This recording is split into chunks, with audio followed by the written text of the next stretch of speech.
Welcome to week 2 of Building Hoth. You know, guys, I am just as surprised as you might be that this is actually coming out. But we are starting off episode 2 with a sort of haul. It's more of a pivotal moment in just kind of the Lego ecosystem, and that relates a lot to my mock. I was able to get the Rebel Trooper accessory pack. It was just at my local Lego store. I called, and they're like, yeah, it's there. Just to prove that I'm not lying to you guys, there it is.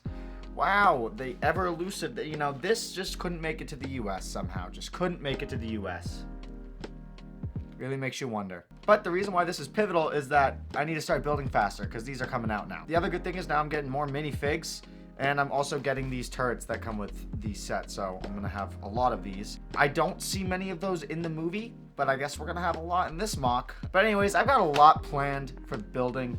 I'm not going to do a time lapse because I don't do time lapses, but if you guys would like to see time lapses, I'm super open to doing it. Just let me know in the comments down below. But without further ado, let me show you what I got done this week.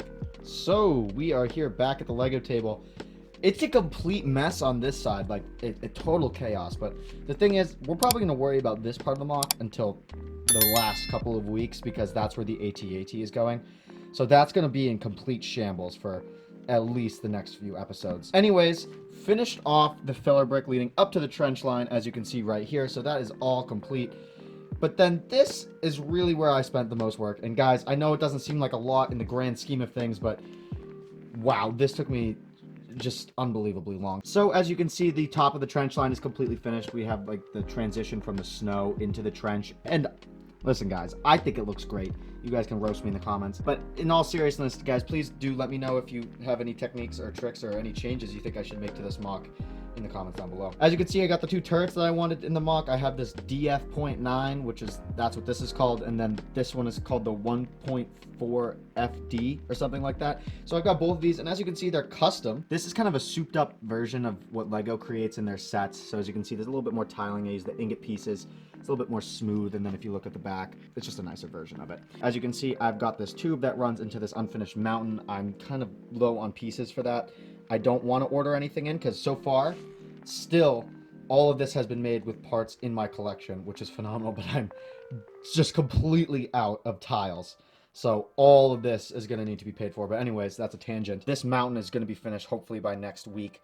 And I don't know whether I want to have kind of an Easter egg type of situation here. I think a lot of big mock builders do that, and then maybe they get famous off of that. I'm not quite sure. But I was thinking that could be the cave for that little ice monster. I'll put a picture up of it right here, the ice monster that attacked Luke. But if you guys have a better Easter egg idea, I think that, the version I came up with is pretty lame. But moving on to the DF.9, I think that's what it is. So this, I had to use some interesting techniques, and I think I'm a genius for this, if you ask me. So as you can see, I use these tiles, and it wraps around. How did I do that? Here, I'll show you. Sorry. I use one of these track pieces that you can get in the Corporate Alliance tank droid, and then I just kind of snap these on. It is unbelievably fragile, but the good thing is I'm not playing with this. This is not a Lego idea set. So it's these tracks right here. That's what I use, and I kind of coiled them up, and then you're able to stick the tile parts onto the edge. What I wanted to do, as you can see, I have kind of like this large 6 stud diameter wide dish. I wanted to have another one for the bottom, but I just didn't have another one. But I still think it looks fine. In fact, I actually think it looks pretty good.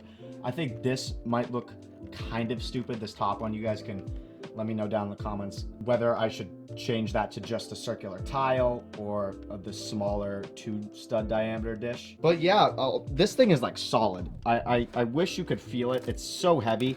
It's pretty much completely brick, and then there's 3 layers of plating on top of it.